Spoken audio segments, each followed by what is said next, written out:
Welcome back to the Bible in 90 Days. We're coming to you from somewhere in the middle of Arkansas. I can't tell you exactly where we are. My mom was telling me the name of the town, and I kept telling her, "No, I'm not." I don't know what this town's called. It's L something, but we're just here for the night. I found some pretty good Wi-Fi, and I'm gonna sit down and read the Bible for a little while. We're gonna finish up the book of Ezekiel. And if I can remember, I will post a video for Daniel from the Bible Project for you to look over as we're beginning a new book today. We're beginning the book of Daniel. And Daniel is a lot like these other prophets, but Daniel is born in captivity. Daniel is not one of the ones that's taken from... you know what, I'm not certain about that, but his whole life, if he's not born in captivity, I haven't studied Daniel extensively, but I do know that he is in Babylon for his entire life, and he's a great prophet, and his prophecy is, it's kind of like Ezekiel, and kind of like Isaiah even. He has a lot of apocryphal things, and a lot of things happen during Daniel's life. He's the... man, we'll just have to get into it and let Daniel describe Daniel to you, but it's a one-of-a-kind book. I'm sure you've heard a lot about Daniel before. But I don't have a whole lot of talking to do. Let's just jump into the Word today. It's been a long day. Alright, guys. We're in Ezekiel chapter 43. I remember he's still measuring the temple, this vision of the future Jerusalem temple with this man. He's calling him a man. Okay. Then the man brought me to the gate facing east, and I saw the glory of the God of Israel coming from the east. His voice was like the roar of rushing waters, and the land was radiant with his glory. Then the vision I saw was like the vision I had seen when he came to destroy the city, and like the visions I had seen by the Kibar River. I fell face down. The glory of the Lord entered the temple through the gate facing east. Then the Spirit lifted me up and brought me into the inner court, and the glory of the Lord filled the temple. Verse 6. While the man was standing beside me, I heard someone speaking to him from inside the temple. He said, "Son of man, this is the place of my throne and the place for the soles of my feet. This is where I live among the Israelites forever. The people of Israel will never again defile my holy name, neither they nor their kings, by their prostitution and the funeral offerings for their kings at their death. When they place their threshold next to my threshold, and their doorpost beside my doorpost, with only a wall between me and them, they defiled my holy name by their detestable practices. So I destroyed them in my anger. Now let them put away from me their prostitution and the funeral offerings for their kings, and I will live among them forever." Verse 10. Son of man, describe the temple to the people of Israel. And that's what he's done. And that they may be ashamed of their sins. Let them consider its perfection. And if they are ashamed of all they have done, make known to them the design of the temple, its arrangements, its exits and entrances, its whole design, and all its regulations and laws. Write these down before them so that they may be faithful to its design and follow all its regulations. This is the law of the temple. All the surrounding area and the top of the mountain will be most holy. Such is the law of the temple. Verse 12. Verse 13. These are the measurements of the altar in long cubits, a cubit being the length of a cubit and a handbreadth. So this is an extra long cubit. This is a 2-foot cubit, not a 1.5-foot cubit. Okay? The gutter is a cubit deep and a cubit wide, and the rim of one span around the edge, and its height of it, and this is the height of the altar, from the gutter of the ground to the top to the lower edge, that goes all around. That goes around the altar. It is 2 cubits high. The ledge is a cubit wide. From this lower ledge to the upper ledge that goes around the altar, it's 4 cubits high at the length, and also a cubit wide. Above that, the altar hearth is 4 cubits high, and 4 horns project upwards from the earth. The altar hearth is square, 12 cubits long and 12 cubits wide. The upper ledge is also square, 14 cubits long and 14 cubits wide. All around the altar is a gutter of 1 cubit with a rim and a half a cubit. The steps of the altar face east. Then he said to me, Son of man, this is what the sovereign Lord says. These will be all the regulations for sacrificing burnt offerings and splashing blood against the altar when it is built. You are to give a young bull as a sin offering to the Levitical priests of the family of Zadok, who come near to minister before me, declares the sovereign Lord. You are to take some of its blood and put it on the 4 horns of the altar, and on the 4 corners of the upper ledge around the rim, and so purify the altar and make atonement for it. You are to take the bull for the sin offering and burn it in the designated part of the temple area outside the sanctuary. On the 2nd day you are to offer a male goat without defect for a sin offering, and the altar is to be purified as it was purified with the bull. When you have finished purifying it, you are to offer a young bull and a ram for the flock, both without defect. You are to offer them before the Lord, and the priests are to sprinkle salt on them and sacrifice them as a burnt offering to the Lord. Verse 25. For 7 days you are to provide a male goat daily for a sin offering. You are also to provide a young bull and a ram from the flock, both without defect, for 7 days, and they are to make atonement for the altar and cleanse it. Thus they will dedicate it. At the end of these days, from the 8th day on, the priests are to present your burnt offerings and fellowship offerings on the altar. Then I will accept you, declares the sovereign Lord. Chapter 44. Then the man brought me back to the outer gate of the sanctuary, and the one facing east, and it was shut. The Lord said to me, This gate is to remain shut. It is not to be opened.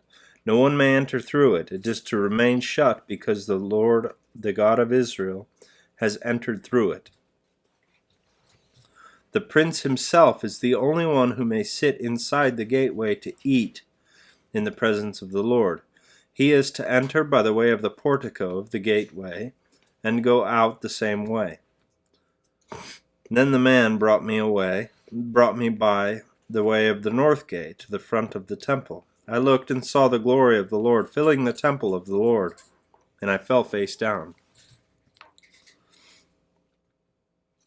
The Lord said to me, Son of man, look carefully, listen closely, and give attention to everything I tell you concerning all the regulations and instructions regarding the temple of the Lord. Give attention to the entrance to the temple and to all the exits of the sanctuary. Say to rebellious Israel, This is what the sovereign Lord says. Enough of your detestable practices, people of Israel. In addition to all your other detestable practices, you brought foreigners uncircumcised in heart and flesh into my sanctuary, desecrating my temple, while you offered me food, fat, and blood, and you broke my covenant. Instead of carrying out your duty in regard to my holy things, You put others in charge of my sanctuary. This is what the sovereign Lord says. No foreigner, uncircumcised in heart and flesh, is to enter my sanctuary, not even the foreigners who live among the Israelites. Verse 10. The Levites who went far from me when Israel went astray, and who wandered from after their idols, must bear the consequences of their sin. They must serve in my sanctuary, having charge of the gates of the temple and serving in it. They may slaughter the burnt offerings and sacrifices for the people, and stand before the people and serve them. But because they served them in the presence of their idols and made the people of Israel fall into sin, therefore I have sworn with uplifted hand that they must bear the consequences of their sin, declares the sovereign Lord. They are not to come near to serve me as priests, or to come near any of my holy things, or my most holy offerings. They must bear the shame of their detestable practices, and I will appoint them to guard the temple for all the work that is to be done in it. Verse 15. But the Levitical priests, who are descendants of Zadok, who guarded my sanctuary when the Israelites went astray from me, are to come near to minister before me. They are to stand before me to offer sacrifices of fat and blood, declares the sovereign Lord. They are to enter my sanctuary. They alone are to come near my table and to minister before me and serve as my guards. Verse 17. When they enter the gates of the inner court, they are to wear linen clothes. They must not wear any woolen garments while ministering at the gates of the inner court or inside the temple. They are to wear linen turbans on their heads and linen undergarments around their waists. They must not wear anything that makes them perspire when they go out into the outer court where the people are. They are to take off their clothes when they have been ministering in, and are to leave them in the sacred rooms, and put on their other clothes, so that people are not consecrated through contact with their garments.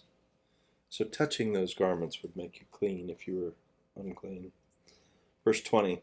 They must not shave their heads or let their hair grow long. They are to keep the hair on of their heads trimmed. No priest is to drink wine when he enters the inner court. They must not marry widows or divorced women. They may marry only virgins of Israelite descendants or widows of priests. They are to teach my people the difference between the holy and the common, and show them how to distinguish between unclean and clean.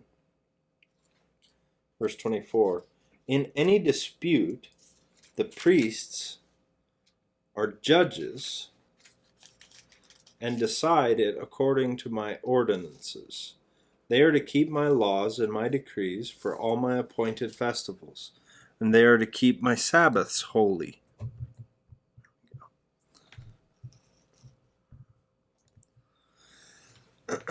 Verse 25. A priest must not defile themselves by going near a dead person. However, if the dead person was his father or mother, son or daughter, brother or unmarried sister, then he may defile himself. After he is cleansed, he must wait 7 days. On the day he goes to the inner court of the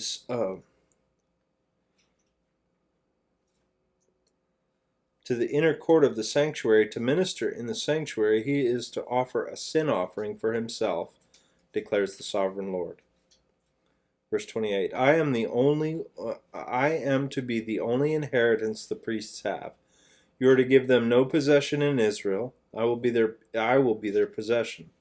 They will eat the grain offerings, the sin offerings, and the guilt offerings, and everything in Israel devoted to the Lord will belong to them. The best of all the firstfruits and of all your special gifts will belong to the priests.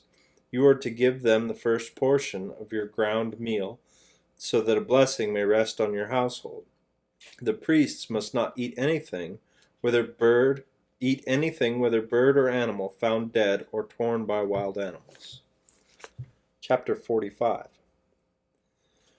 When you allot the land as inheritance, you are to present to the Lord a portion of the land as a sacred district, 25,000 cubits long and 20,000 cubits wide. The entire area will be holy. Of this section, 500 cubits square is to be for the sanctuary, with 50 cubits around it for open land. In the sacred district, measure off a section 25,000 cubits long and 10,000 cubits wide. In it will be the sanctuary, the most holy place, and it will be the sacred portion of the land for the priests who minister in the sanctuary and who draw near to minister before the Lord. It will be a place for their houses as well as a holy place for the sanctuary. An area 25,000 cubits long and 10,000 cubits wide will belong to the Levites who serve in the temple as their possession for towns to live in. You are to give the city its property, an area 5,000 cubits wide and 25,000 cubits long, adjoining the sacred portion. It will belong to all Israel. Verse 7.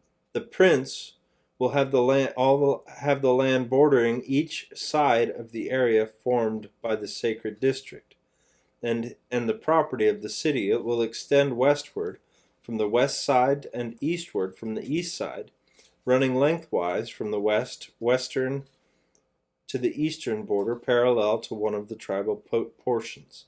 This land will be his possession in Israel, and my princes will no longer oppress my people, but will allow people of Israel to possess the land according to their tribes.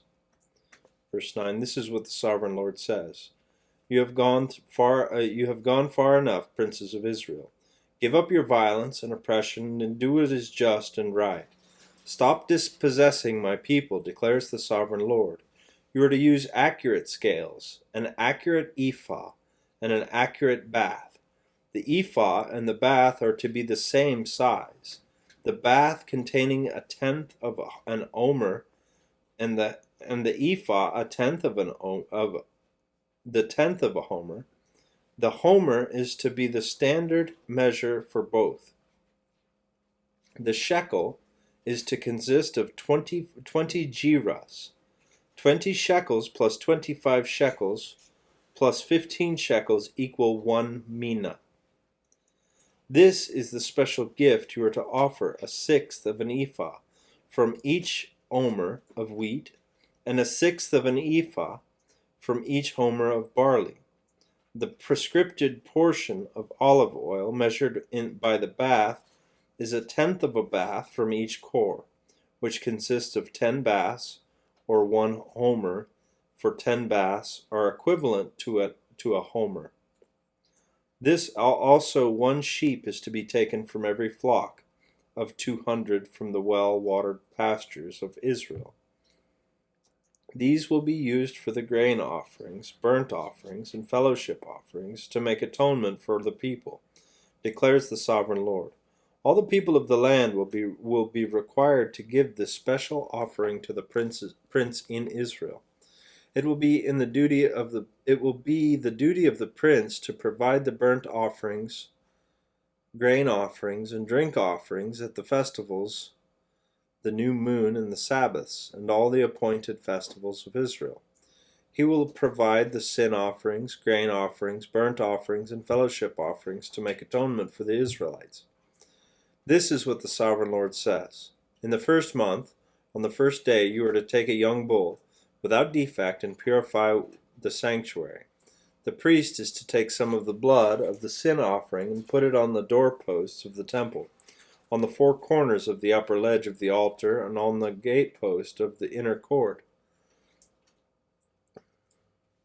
You are to do the same in the 7th day of the month for anyone who sins unintentionally or through ignorance.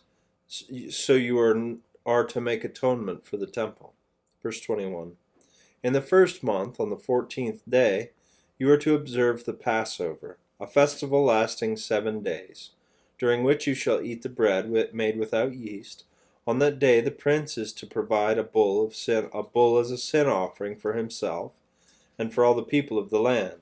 Every day during the 7 days of the festival he is to provide 7 bulls and 7 rams without defect, as a burnt offering to the Lord, and a male goat for a sin offering. He is to provide as a grain offering an ephah for each bull and an ephah for each ram, along with a hin of olive oil for each ephah. During the 7 days of the festival, which begins in the 7th month of the 15th day, he is to make the same provision for sin offerings, burnt offerings, grain offerings, and oil. Chapter 46. This is what the sovereign Lord says. The gate of the inner court facing the east is to be shut on the 6 working days, but on the Sabbath day and on the day of the new moon it is to be opened. The prince is to enter from the outside through the portico of the gateway and stand by the gatepost. The priests are to sacrifice his burnt offering and his fellowship offerings. He is to bow down and worship at the threshold of the gateway and then go out, but the gate will not be shut until evening. On the Sabbaths and new moons, the people of the land are to worship in the presence of the Lord at the entrance of that gateway.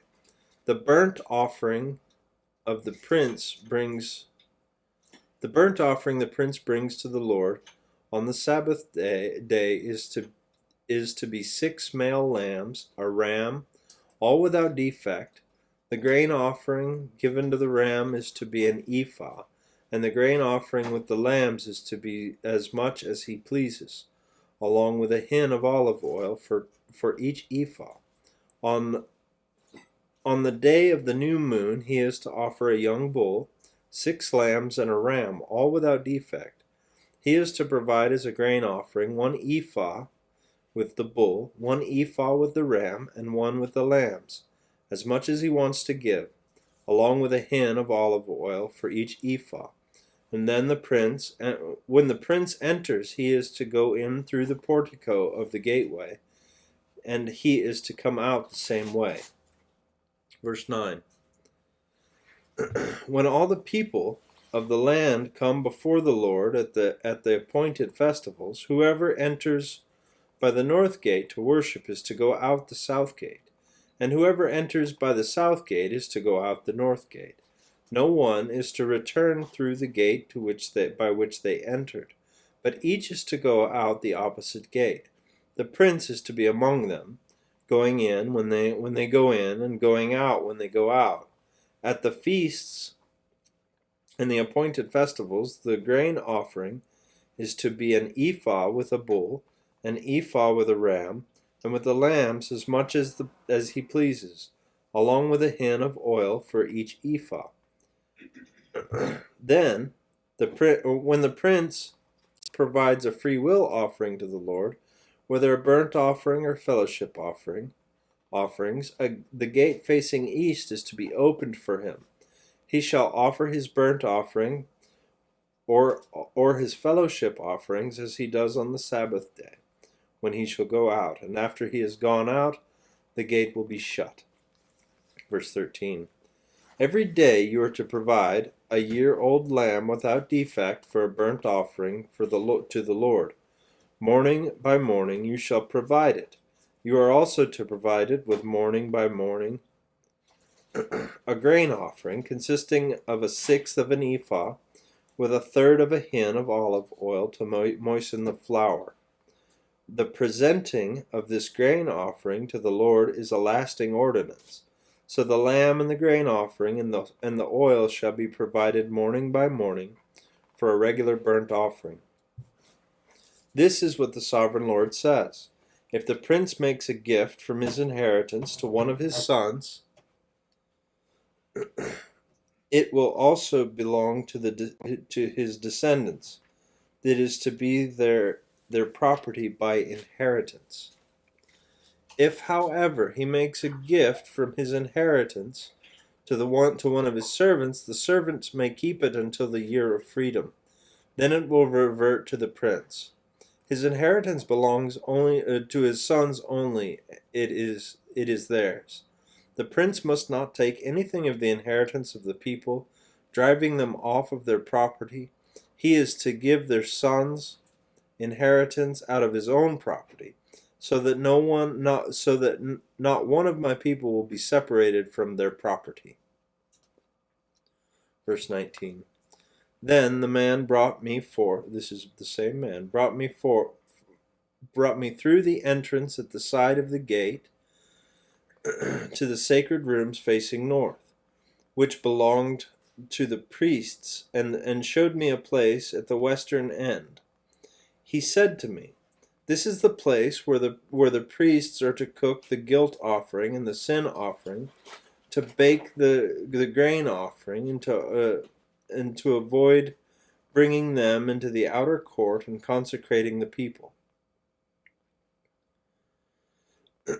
Verse 21. Then he brought me to the outer court and led me around to its four corners, and I saw each corner another court. In the four corners of the outer court were enclosed courts, 40 cubits long and 30 cubits wide. Each of the courts in the four corners was the same size. Around the inside of each were four courts was a ledge of stone, its places with places for fire built all around and under the ledge. He said to me, "These are the kitchens where those who minister at the temple are to cook the sacrifices of the people." Chapter 47. The man brought me back to the entrance to the temple, and I saw water coming out from under the threshold of the temple toward the east, for the temple faced east. The water was coming down from under the south side of the temple, south of the altar. He then brought me out to the north gate and led me under the outside of the outer gate, facing east, and the water was trickling from the south side. As the man went eastward with the measuring line in his hand, he measured off 1,000 cubits, and then he led me through water that was ankle deep. He measured off another 1,000 cubits and led me through the water that was knee deep. He measured off another 1,000 cubits and led me through water that was up to the waist. He measured off another 1,000, but now there was a river that I could not cross, because the water had risen up and was deep enough to swim in, a river that no one could cross. He asked me, "Son of man, do you see this?" He led me back to the bank of the river. When I arrived there, I saw great numbers of trees on each side of the river. He said to me, "This water flows toward the eastern region and goes down to the Arabah, where it enters the Dead Sea. When it empties into the sea, the salty water becomes fresh. Swarms of living creatures will live wherever the river flows. There will be large numbers of fish because the water that flows there and makes the salt water fresh. So where the river flows, everything will live. Fishermen will stand along the shore from En-Gedi to En-Eglaim. There will be places for spreading nets. The fish will be of many kinds, like the fish of the Mediterranean Sea. But the swamps and marshes will not become fresh. They will be left for salt. The fruit trees of all kinds will grow on both banks of the river. Their leaves will not wither, nor will their fruit fall. Every month they will bear fruit, because the water from the sanctuary flows to them. Their fruit will serve for food, and their leaves for healing." Verse 13. This is what the Sovereign Lord says. "These are the boundaries of the land that you will divide among the 12 tribes of Israel as your inheritance. With 2 portions for Joseph, you are to divide it equally among them, because I swore with uplifted hand to give to your ancestors. This land will become your inheritance." 15. This is to be the boundary of the land. On the north side, it will run from the Mediterranean Sea by the Hethlon road, past Lebo Hamath to Zedad, Berothah, and Zibraim, which lies in the border between Damascus and Hamath, as far as Hazar Hatikon, which is on the border of Hauran. The boundary will extend to the Sea of Hazar Enan, although the northern border of Damascus, along the northern border of Damascus, with the border of Hamath to the north. This will be the northern border. Verse 18. On the east side, the boundary will run between Haran and Damascus, and the Jordan between Gilead and the land of Israel, to the Dead Sea as far as Tamar. This will be the eastern boundary. On the south side it will run from Tamar as far as the waters of Meribah Kadesh, and then along the Wadi of Egypt to the Mediterranean Sea. This will be the southern boundary.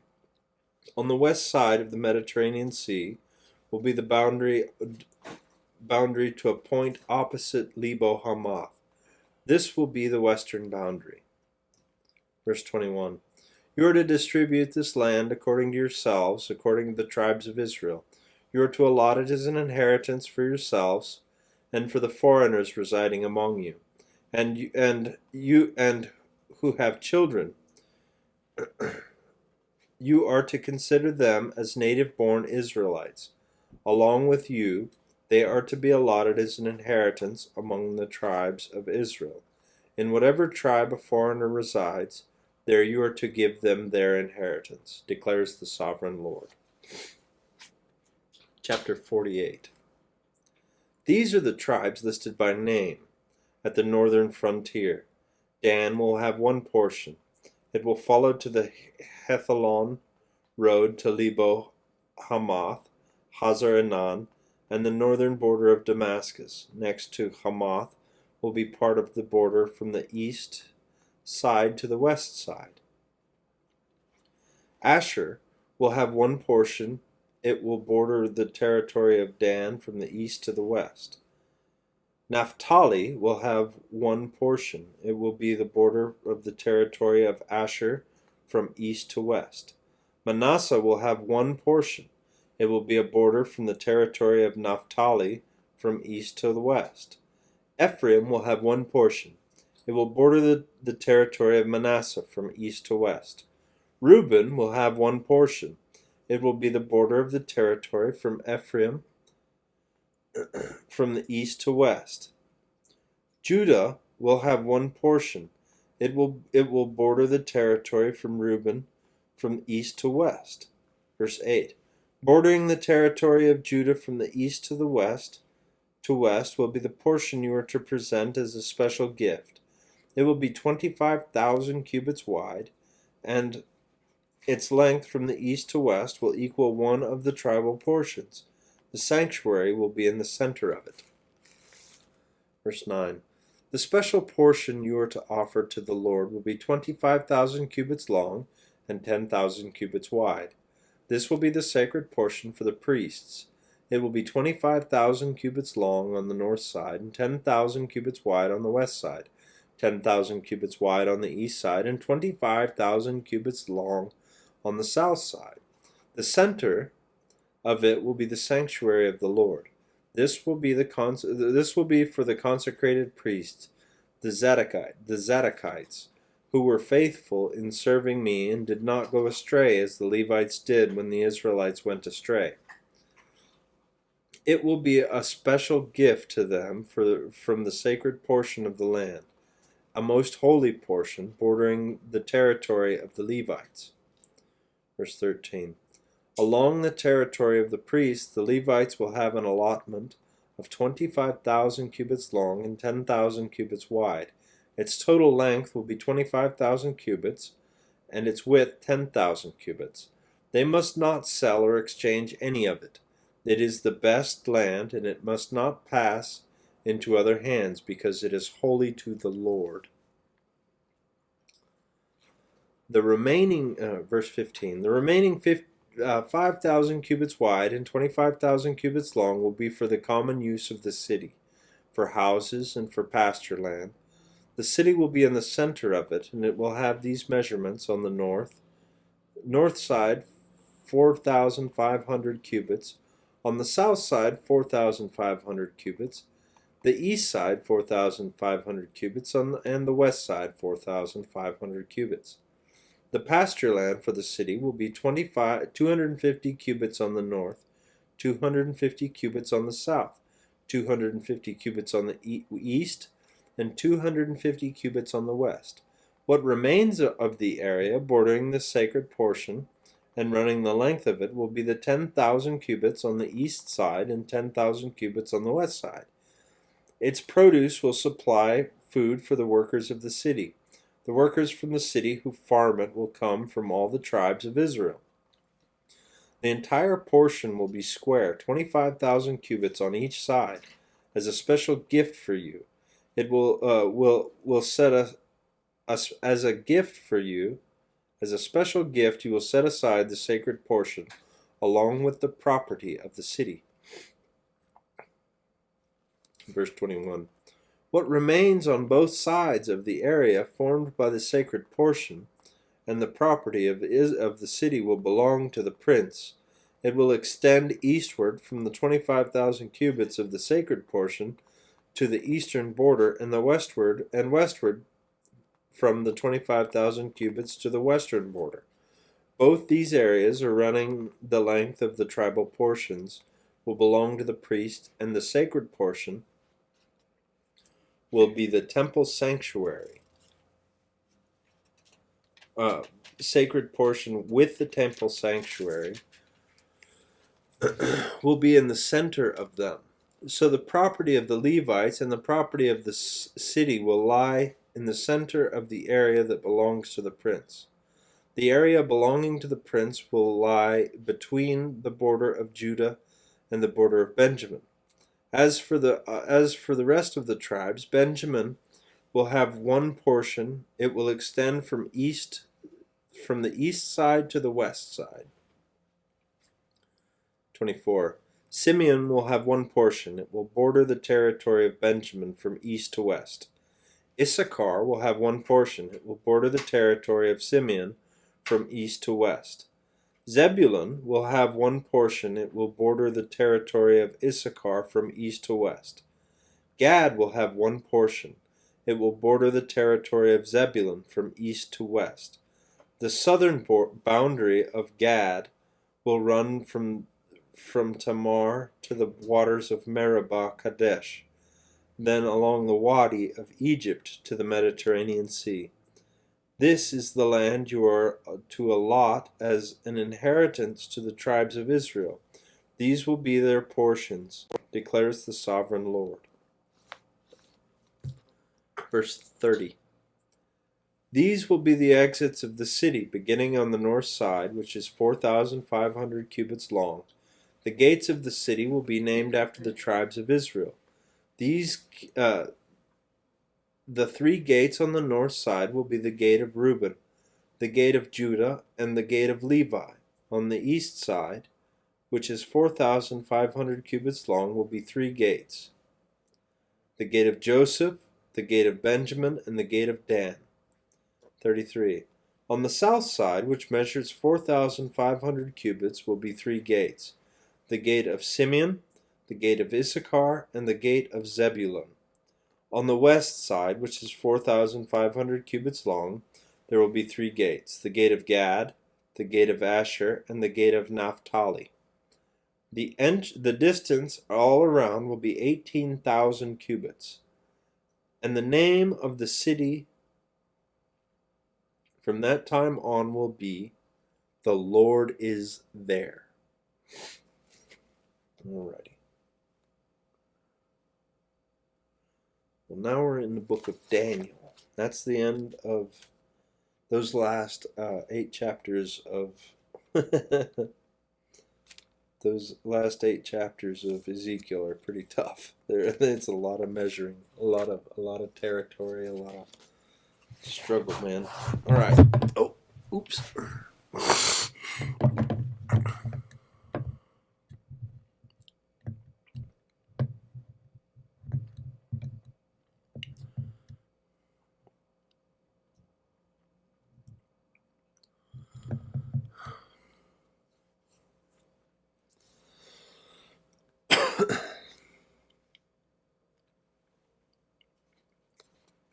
Alrighty.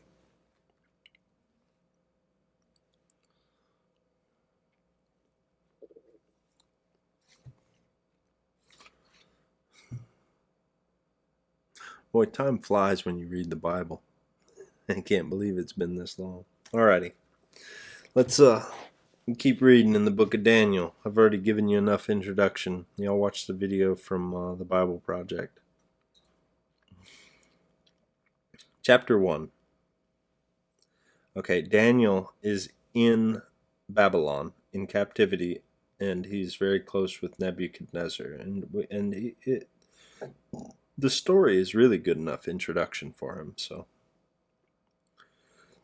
let's begin in chapter 1. In the 3rd year of the reign of Jehoiakim, son of king of Judah, Nebuchadnezzar, king of Babylon, came to Jerusalem and besieged it. And the Lord delivered Jehoiakim, the king of Judah, into his hand, along with some of the articles from the temple of God.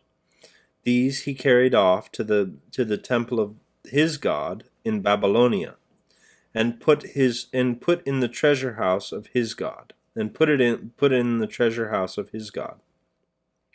Verse 3.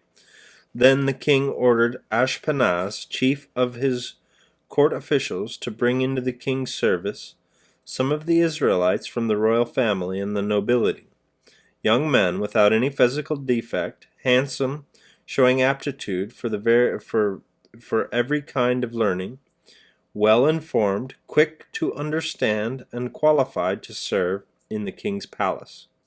He was to teach them the language and literature of the Babylonians. The king assigned them a daily amount of food and wine from the king's table. They were to be trained for 3 years, and after that they were to enter the king's service. Among these who were chosen were some from Judah: Daniel, Hananiah, Mishael, and Azariah. The chief official gave them new names. To Daniel, the name Belteshazzar, and to Hananiah, Shadrach, to Mishael, Meshach, and to Azariah, Abednego. Y'all know those names, don't you? Everybody knows those names. Verse 8. But Daniel resolved not to defile himself with the royal food and wine, and he asked the chief official for permission not to defile himself this way. Now God had caused the official to show favor and compassion to Daniel, but the official told Daniel, "I am afraid of my lord the king, who has assigned your food and drink. Why should he see you looking worse than the other men of your age? The king would then have my head because of you." Daniel then said to the guard whom the chief official had appointed over Daniel, Hananiah, Mishael, and Azariah, "Please test your servants for 10 days. Give us nothing but vegetables to eat and water to drink. Then compare our appearance with that of the young men who eat the royal food. Treat your servants in accordance with what you see." So he agreed, and tested them for 10 days. At the end of the 10 days, they looked healthier and better nourished than any of the young men who ate the royal food. So the guard took away their choice food and the wine they were to drink, and gave them vegetables instead. 17. To these 4 young men God gave knowledge and understanding in all kinds of literature and learning, and Daniel could understand visions and dreams of all kinds. At the end of the time set by the king to bring them into the service, the chief official presented them to Nebuchadnezzar. The king talked to them, and he found none equal to Daniel, Hananiah, Mishael, and Azariah. So they entered the king's service. In every matter of wisdom and understanding, about which the king questioned them, he found them 10 times better than the magicians and enchanters in his whole kingdom. And Daniel remained there until the 1st year of King Cyrus. Chapter 2. In the 2nd year of his reign, Nebuchadnezzar had dreams. His mind was troubled, and he could not sleep. So the king summoned the magicians, enchanters, sorcerers, and astrologers to tell him what he had dreamed. When they came and stood before the king, he said to them, I have had a dream that troubles me, and I want to know what it means. Then the astrologers answered the king, May the king live forever. Tell your servants the dream, and we will interpret it. The king replied to the astrologers, This is what I have firmly decided. If you do not tell me what my dream was and interpret it, I will have you cut into pieces and your horses turned into piles of rubble. Your houses turned into piles of rubble. But if you tell me the dream and explain it, you will receive from me gifts and rewards and great honor. So tell me the dream and interpret it for me. Verse 7. Once more they replied, Let the king tell his servants the dream, and we will interpret it. Then the king answered, I am certain that you are trying to gain me. You are trying to gain time, because you realize that this is what I have firmly decided. If you do not tell me the dream, there is only one penalty for you. If you have conspired to tell me, to tell me misleading and wicked things, hoping the situation will change, so then tell me the dream, and I will know that you can interpret it for me. Verse 10. The astrologers answered the king, There is no one on earth who can do what the king asks. No one, however great and mighty, has ever asked for such a thing from any magician, enchanter, or astrologer. What the king asks is too difficult. No one can reveal it to the king except the gods, and they do not live among humans. Verse 12. This made the king so angry and furious that he ordered the execution of all the wise men of Babylon. So the decree was issued and to put the wise men to death. The men were set out and men were sent to look for Daniel and his friends to put them to death.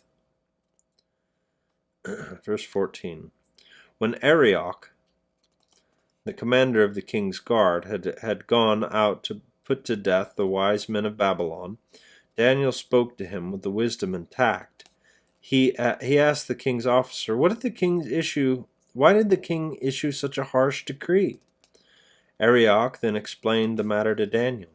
At this Daniel went to the king and asked for time, so that he might interpret the dream for him.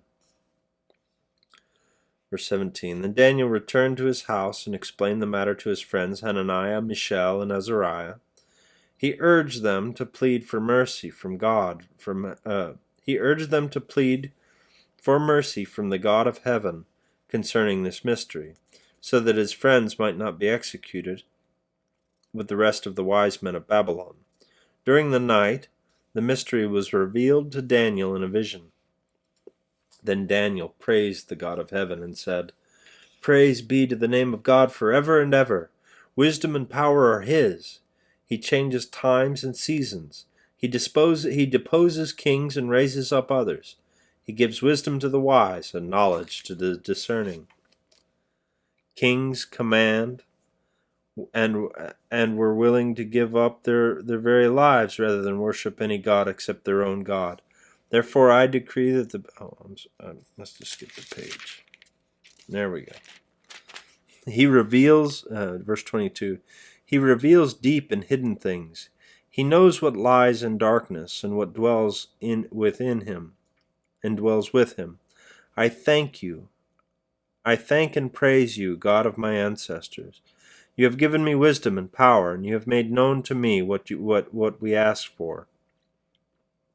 of you, and you have made known to us the dream of the king.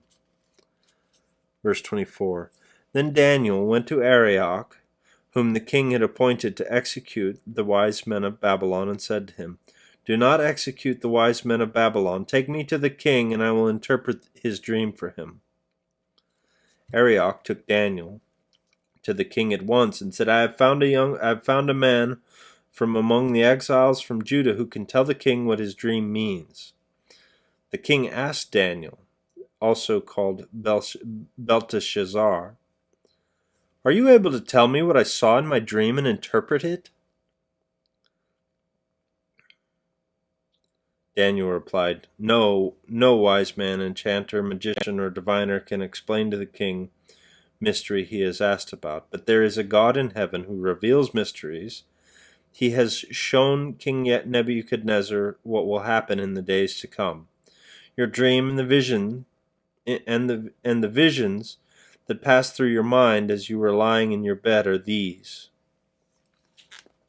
Verse 29.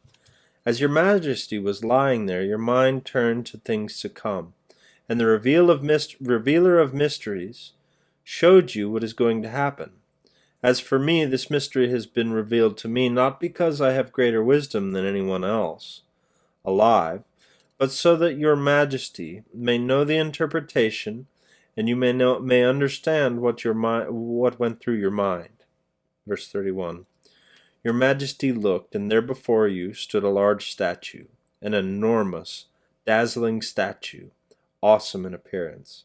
The head of the statue was made of pure gold, its chest and arms of silver, its belly and thighs of bronze, its legs of iron, its feet partly of iron and partly of baked clay. While you were watching, a rock was cut out, but not by human hands. It struck the statue on its feet of iron and clay and smashed them. Then the iron and the clay and the bronze and the silver and the gold were all broken into pieces and became like chaff on the threshing floor in the summer. The wind swept them away without leaving a trace. But the rock that struck the whole statue, that struck the statue became a huge mountain and filled the whole earth. 36. This was the dream, and now we will interpret it to the king. Your majesty, you are the king of kings. The God of heaven has given you dominion and power and the might and glory. In your hands he has placed all mankind and the beasts of the field and the birds of the air and the birds in the sky. Wherever they live, he has made you ruler over them all. You are that head of gold. After you, another kingdom will rise, inferior to yours. Next, a third kingdom, one of bronze, will rule over the whole earth. Finally, there will be a fourth kingdom, as strong as iron. For iron breaks and smashes everything, and iron breaks things into pieces, so it will crush and break all the others. Just as you saw that the feet and the toes were partly of baked clay and partly iron, so this will be a divided kingdom. Yet it will have some of the strength of iron in it. Even as you saw the iron mixed with clay, as the toes were partly iron and partly clay, so his kingdom will be partly strong and partly brittle. And just as you saw the iron mixed with baked clay, so the people will be a mixture and will not remain united, any more than iron mixes with clay. Verse 44. In the time of those kings, the God of heaven will set up a kingdom that will never be destroyed, nor will it be left to another people. It will crush all those kingdoms and bring them to an end. But it will itself endure forever. This is the meaning of the vision of the rock cut out of a mountain, but not by human hands, a rock that broke out of the iron, a rock that broke the iron, the bronze, the clay, and the silver, and the gold to pieces. The great God has shown the king what will take place in the future. The dream is true, and its interpretation is trustworthy. 46. Then King Nebuchadnezzar fell prostrate before Daniel and paid him honor, and ordered that an offering and incense be presented to him. The king said to Daniel, Surely your God is the God of gods and the Lord of kings and a revealer of mysteries, for you were able to reveal this mystery. Then the king placed Daniel in a high position and lavished many gifts on him. He made him ruler over the entire province of Babylon and placed him in charge of all its wise men. Moreover, at Daniel's request, the king appointed Shadrach, Meshach, and Abednego administrators over the province of Babylon, while Daniel himself remained at the royal court. Chapter 3.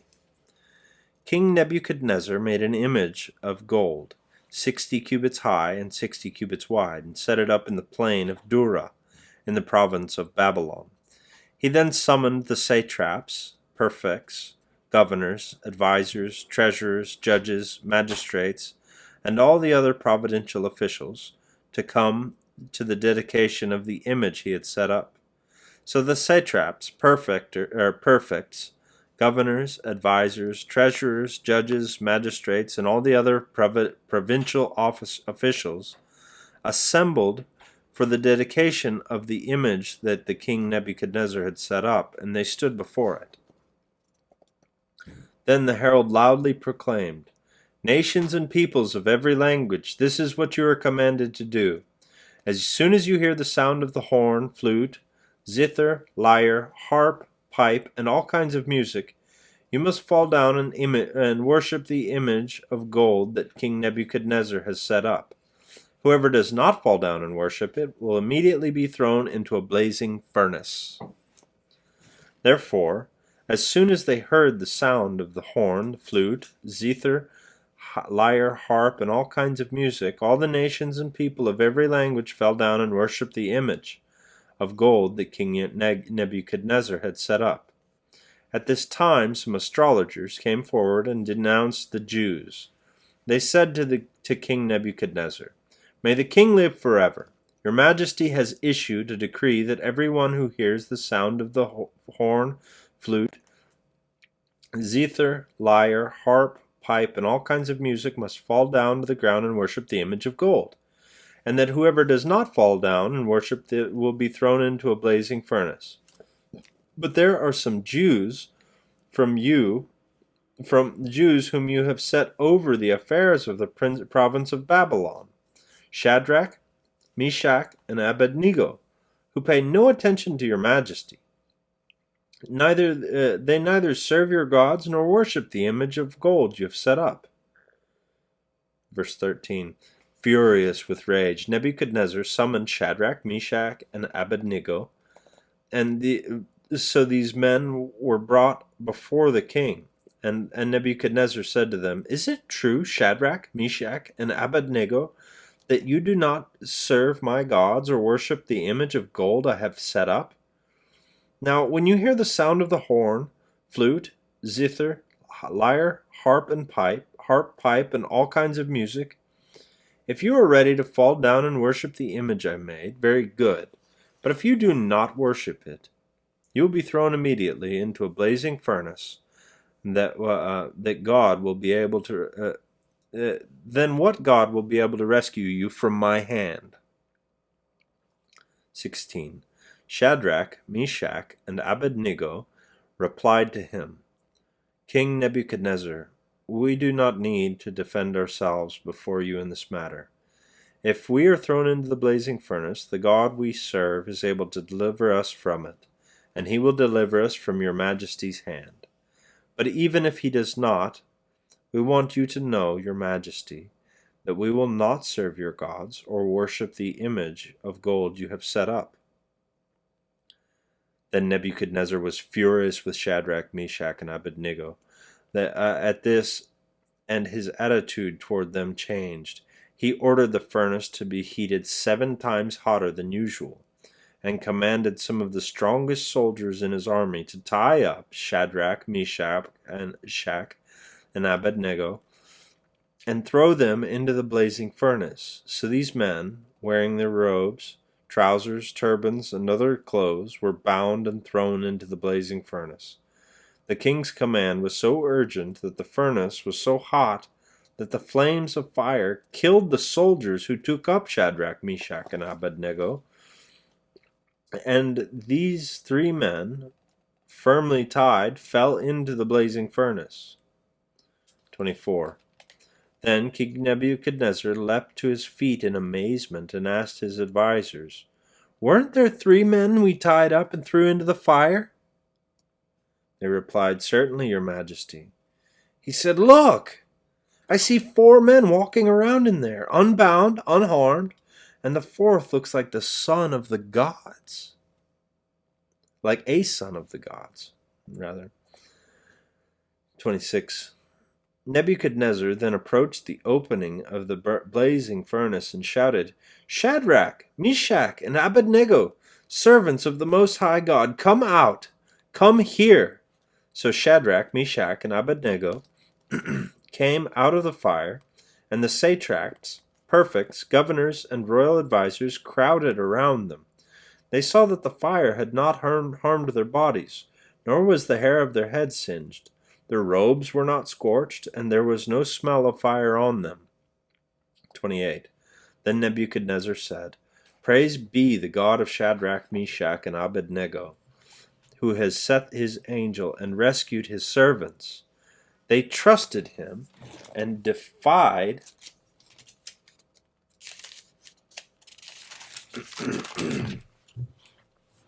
the king's command, and were willing to give up their lives rather than serve or worship any god except their own.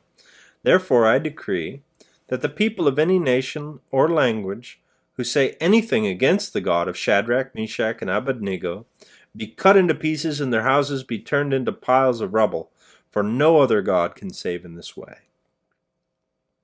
Verse 30. Then the king promoted Shadrach, Meshach, and Abednego in the province of Babylon. Chapter 4. King Nebuchadnezzar, to the nations and peoples of every language who live on all the earth, may you prosper greatly. It is my pleasure to tell you about the miraculous signs and wonders that the Most High God has performed for me. How great are his signs! How mighty are his wonders! His kingdom is an eternal kingdom. His dominion endures from generation to generation. Verse 4. I, Nebuchadnezzar, was at home in my palace, contented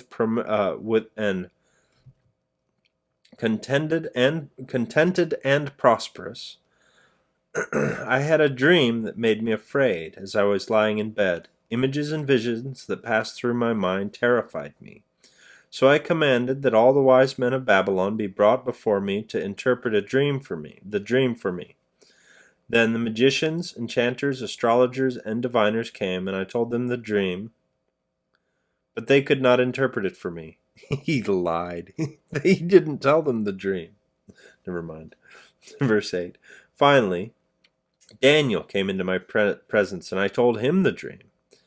He is called Belteshazzar, after the name of my God, and in the spirit of the holy gods is in him. And the spirit of the holy gods is in him. I said, "Belteshazzar, chief of the magicians, I know that the spirit of the holy gods is in you, and no mystery is too difficult for you. Here is my dream. Interpret it for me. These are the visions I saw while lying in bed. I looked, and there before me stood a tree in the middle of the land. Its height was enormous. The tree grew large and strong, and its top touched the sky. It was visible to the ends of the earth. Its leaves were beautiful, and its fruit abundant, and on it was food for all. Under it the wild animals found shelter, and the birds lived in its branches from it every creature was fed. 13. In the visions I saw while lying in bed, I looked, and there was before me a Holy One, a messenger, coming down from heaven.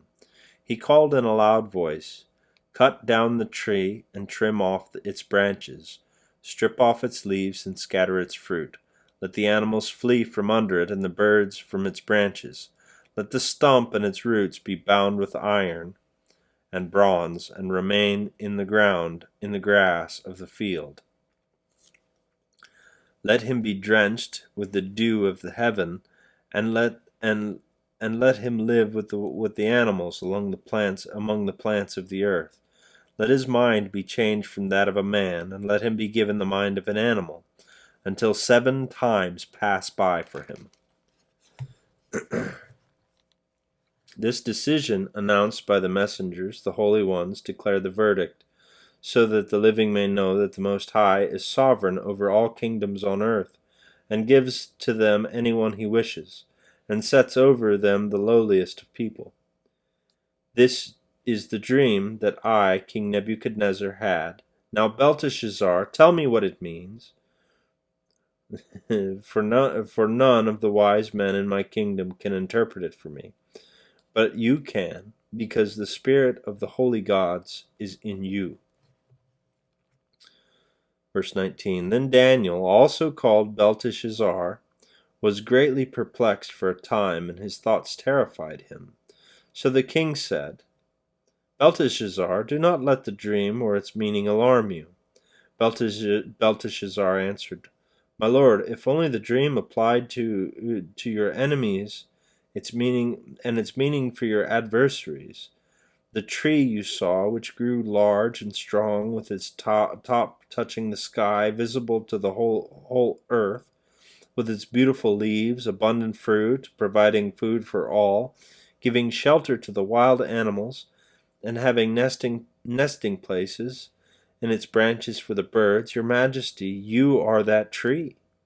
You have become great and strong, and your greatness has grown until it reaches the sky, and your dominion extends to the distant parts of the earth.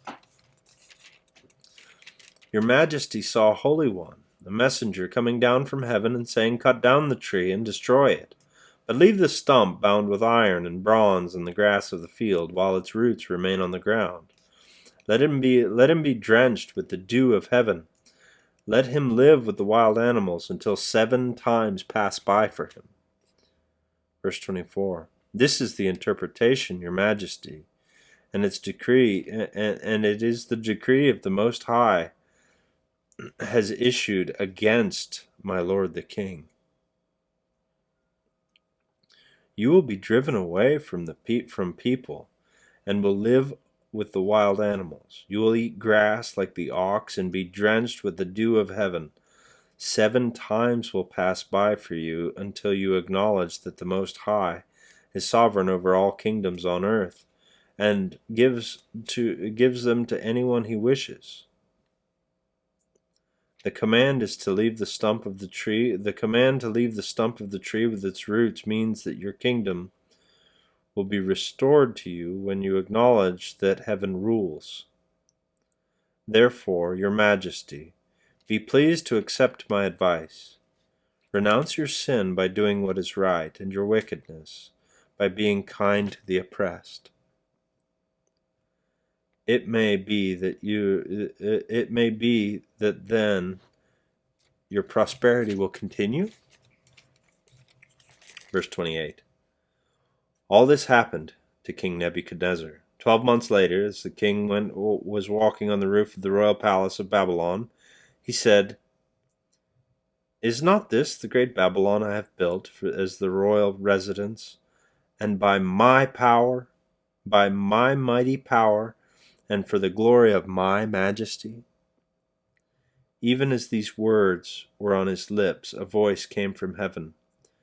"This is what is decreed for you, King Nebuchadnezzar. Your royal authority has been taken from you. You will be driven away from people, and will live with the wild animals. You will eat grass like an ox. 7 times will pass by for you until you acknowledge that the Most High is sovereign over all kingdoms on the earth, and gives them to anyone he wishes. Immediately, what had been said about Nebuchadnezzar was fulfilled. He was driven away from the people, and ate grass like the ox. His body was drenched with dew of heaven, until his hair grew like the feathers of an eagle, and his nails like the claws of a bird. At the end of that time, I, Nebuchadnezzar, raised my eyes toward heaven, and my sanity was restored. Then I praised the Most High. I honored and glorified him who lives forever. His dominion is an eternal dominion. His kingdom endures from generation to generation. All the peoples of the earth are regarded as nothing. He does as he pleases, and with the powers of heaven and the peoples of the earth, no one can hold back his hand or say to him, "What have you done?" Verse 36. At the same time that my sanity was restored, my honor and splendor were returned to me for the glory of my kingdom. My advisers and nobles sought me out, and I was restored to my throne, and became even greater than before. Now I, Nebuchadnezzar, praise and exalt and glorify the King of heaven, because everything he does is right, and all his ways are just. And those who walk in pride he is able to humble. Chapter 5. King Belshazzar gave a great banquet for 1,000 of his nobles and drank wine with them. While Belshazzar, not Belteshazzar, this isn't Daniel, okay? While Belshazzar was drinking his wine, and he gave his orders to bring in the gold and silver goblets that Nebuchadnezzar, his father, had taken from the temple in Jerusalem, so that the king and his nobles and his wives and his concubines might drink from them. So they brought the gold goblets that had been taken from the temple of God in Jerusalem, and the king and his nobles, his wives, and his concubines drank from them. As they drank wine, they praised the gods of gold and silver, of bronze, wood, and stone. Verse 5. Suddenly, fingers of a human hand appeared and wrote on the plaster of the wall, near the lampstand in the royal palace. The king watched the hand as it wrote. His face turned pale, and he was so frightened that his legs became weak and his knees were knocking. Verse 7. The king summoned the enchanters, astrologers, and diviners. When he said to these wise men of Babylon, "Whoever reads this writing and tells me what it means will be clothed in purple and have a gold chain placed around his neck, and he will be made the third highest ruler in the kingdom." Verse 8. Then all the king's wise men came in, but they could not read the writing or tell the king what it meant. So King Belshazzar came even more terrified, and his face grew more pale. His nobles were baffled. The queen, hearing the voices of the king and his nobles, came into the banquet hall. "May the king live forever," she said. "Don't be alarmed. Don't look so pale. There is a man in your kingdom who has the spirit of the holy gods in him. In the time of your father he was found to have the insight and intelligence and wisdom like that of the gods. Your father, King Nebuchadnezzar, appointed him chief of the magicians, enchanters, astrologers, and diviners. He did this because Daniel, whom the king called Belteshazzar, was found to have a keen mind and knowledge and understanding, and also the ability to interpret dreams, explain riddles, and solve difficult problems. Call for Daniel, and he will tell you what the writing means." 13. So Daniel was brought before the king, and the king said to him, "Are you Daniel, one of the exiles my father brought from Judah?"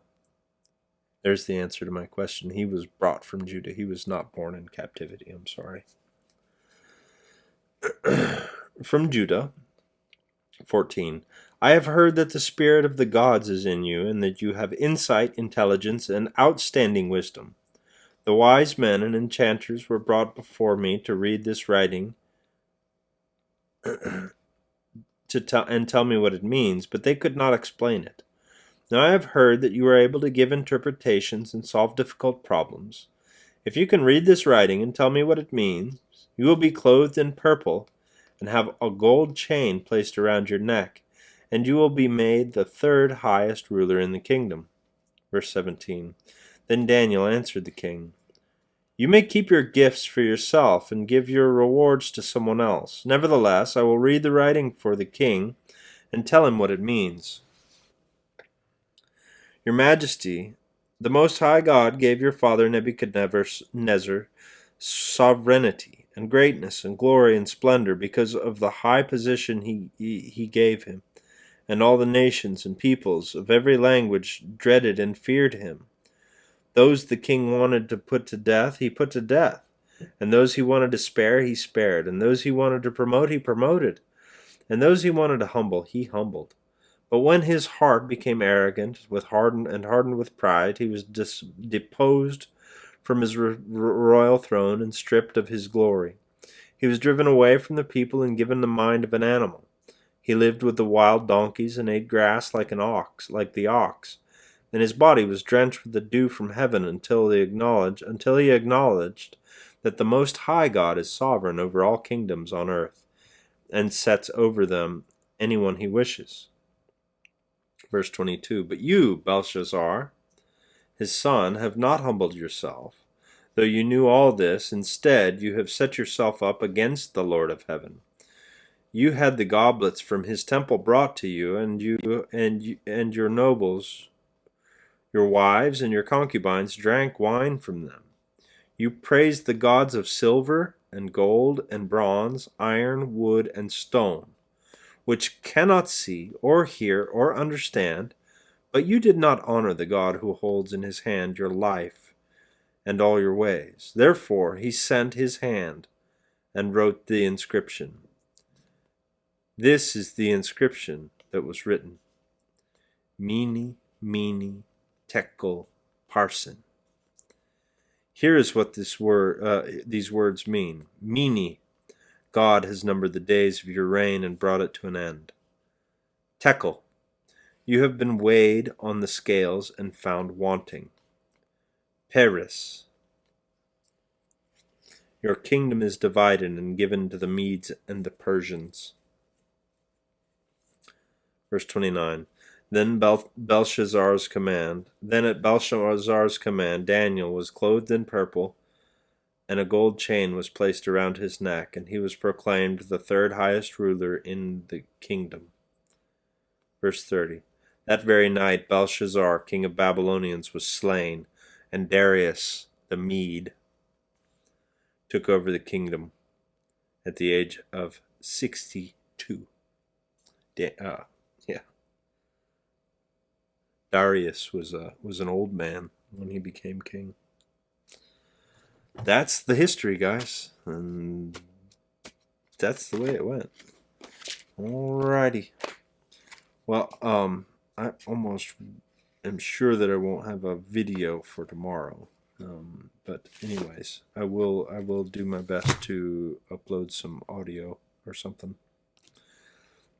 Well, God loves you, brothers and sisters. You'll have a wonderful day.